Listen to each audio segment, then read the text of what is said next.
សួស្តីអ្នកទាំងអស់គ្នាថ្ងៃនេះខ្ញុំយកបង្ហាញអំពីការបង្កើតអ៊ីមែលដែលមានភាពងាយស្រួលមួយហើយស្តង់ដារទៀតអញ្ចឹងជាដំបូងមុននឹងយើងបានអ៊ីមែលគឺយើងត្រូវចូលទៅក្នុង website យើងអាចចុចទៅលើ Google ក៏បានទៅលើ Chrome ក៏បានដែរអញ្ចឹងកម្មវិធីពីរនេះមិនថា iOS ឬក៏ Android គឺយើងប្រើបានដូចគ្នាតោះមកយើង search ទៅលើពាក្យ Gmail យើងវាយទៅលើពាក្យ Gmail ហ្នឹងមកហើយបន្តមកទៀតយើង search វាតោះមកយើងឃើញពាក្យ email login យើងចុចទៅលើ email login ហ្នឹងទៅហើយរងចាំវាមួយសន្ទុះដើម្បីវាដើរដំណើរការទៅមុខអញ្ចឹងណាហើយពេលដែលយើងចុចរួចហើយវានឹង load មកចេញផ្ទាំងបែបនេះដើម្បីឲ្យយើងបំពេញបើយើងមាន email ហើយយើងបំពេញចូលទៅតែបើអត់ទាន់មានទេយើងចុចទៅលើពាក្យ create account អញ្ចឹងយើងចុចទៅលើពាក្យ create account ទៅហើយយើងនឹង select យកខាងលើគេអស់តោះមកវានឹងឲ្យយើងបំពេញឈ្មោះដោយកលំទី1គឺនាមតកូលកលំទី2គឺជាឈ្មោះរបស់យើងចង់ដាក់ជាឈ្មោះកាត់ក៏បានដែរឲ្យតែវាជាប្រភេទឈ្មោះរបស់យើងអញ្ចឹងណារបស់អ្នកណាក៏ដោយឲ្យតែជាប្រភេទឈ្មោះដែលមើលទៅវាសមរម្យដែលខាងGoogle គេអនុញ្ញាតឲ្យយើងអញ្ចឹងណាកុំឲ្យតែយើងដាក់ឈ្មោះអីផ្សេងទាក់ទងជាមួយនឹងរហស្សនាមឬក៏អីចឹងតែហ្នឹងគឺខាង Google គេអត់អនុញ្ញាតទេអញ្ចឹងដូចខ្ញុំបំពេញជាឈ្មោះទាំងពីរហ្នឹងគឺជាឈ្មោះដូចគ្នាអញ្ចឹងខ្ញុំគ្រាន់តែបំពេញរួចហើយយើងក៏ចុចពាក្យ next បន្ទាប់មកវា load ឲ្យយើងឲ្យបំពេញទៅលើថ្ងៃខែឆ្នាំកំណើតហើយក៏ដូចជាភេទរបស់យើងតដូចគ្នាផងដែរអញ្ចឹងថ្ងៃខែឆ្នាំកំណើតនេះយើងចង់ដាក់មិនក៏បានដែរឲ្យតែអ្នកទាំងអស់គ្នាចង់ដាក់អញ្ចឹងណាហើយចំពោះភេទក៏ដូចគ្នាដែរមិនប្រកាន់ថាភេទប្រុសភេទស្រីទេសំខាន់យើងចង់បានភេទមួយណាយើងចុចទៅហ្នឹងហើយចឹងយើង select លើវាទៅបន្ទាប់មកយើងចុចប៊ូតុងខៀវ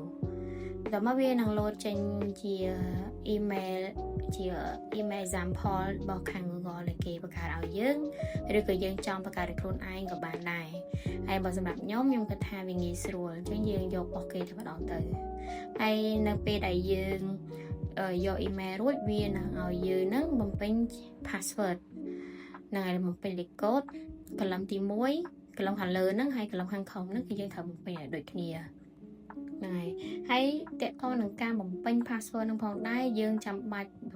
តម្រូវឲ្យមានអក្សរធំអក្សរតូចហើយមានប្រភេទសញ្ញាហ្នឹងហើយសញ្ញាអីផ្សេងហ្នឹងទៅហើយបន្ទាប់មកជាលេខហ្នឹងទៅយើងអាចបំពេញបានធ្វើមិនឲ្យបានចាប់ពី8ឡើងទៅតើមកយើងជិះប៊ូតុងខៀវទៅ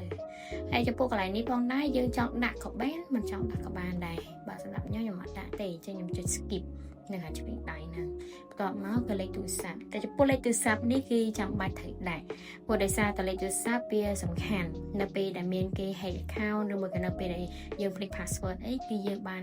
លេខទូរស័ព្ទនេះឯងជាអ្នកជួយ support យើងអញ្ចឹងណាចាខ្ញុំពេញវាហើយបន្ទាប់មកចុច next ទៅហើយពេលដែលយើង send លេខកូដ send ទៅគឺវានឹងចេញជាលេខកូដមកបែបនេះហើយយើងបំពេញលើវាទៅចុចលើពាក្យ verify តើមកវាចេញផ្ទាំងមកបែបនេះយើងគ្រាន់តែចុច skip ក៏បានដែរយើងចុច yes mn ក៏បានយើងចុច skip ក៏បានហ្នឹងហើយអញ្ចឹង email របស់យើងគឺអត់មានអីច្រើនទេយើងមានតែប៉ុណ្្នឹងហើយនៅពេលដែល load ចេញមកបែបនេះយើងគ្រាន់តែអូសចុះទៅខាងក្រោមទៅដើម្បីយើងចុចទៅលើប៊ូតុងខៀវដែលពាក្យថា I agree ហ្នឹងហើយ I agree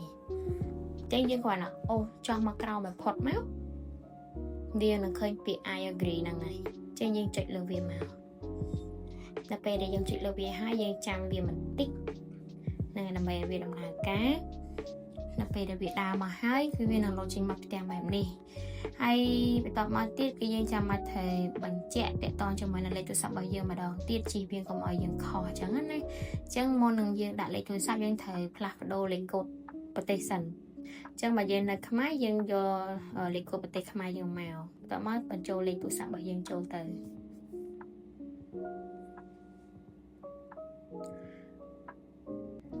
នៅពេល ពេលដែលយើងមកចូលលេខទូរស័ព្ទរបស់យើងហើយយើងចុចពាក្យget code ហ្នឹងដែលជាប៊ូតុងខៀវហ្នឹងហើយឲ្យយើងរងចាំបន្តិចវានឹងលោតសារ SMS មកអញ្ចឹងពេលដែលយើងបំពេញលេខកូដហ្នឹងហើយយើងចុចប៊ូតុងខៀវទៀតណារងចាំវាបន្តិចវានឹងដំណើរការអញ្ចឹងចំពោះ email របស់យើងគឺមានតែប៉ុណ្ណឹងគឺវាគ្រប់គ្រាន់ហើយអញ្ចឹងពេលដែលយើង log in វាជោគជ័យមានថា sign up វាជោគជ័យគឺវានឹងលោតមកចេញផ្ទះបែបនេះដើម្បីយើងចង់ដឹងច្បាស់ថាវាជា email របស់យើងពិតមែនអត់យើងឆែកមើលថា email ហ្នឹងមែនអត់បើសិនជា email ហ្នឹងត្រឹមត្រូវគឺអូខេអញ្ចឹងមានន័យថាយើងបង្កើតវាដោយជោគជ័យអូខេអរគុណសម្រាប់ការទស្សនា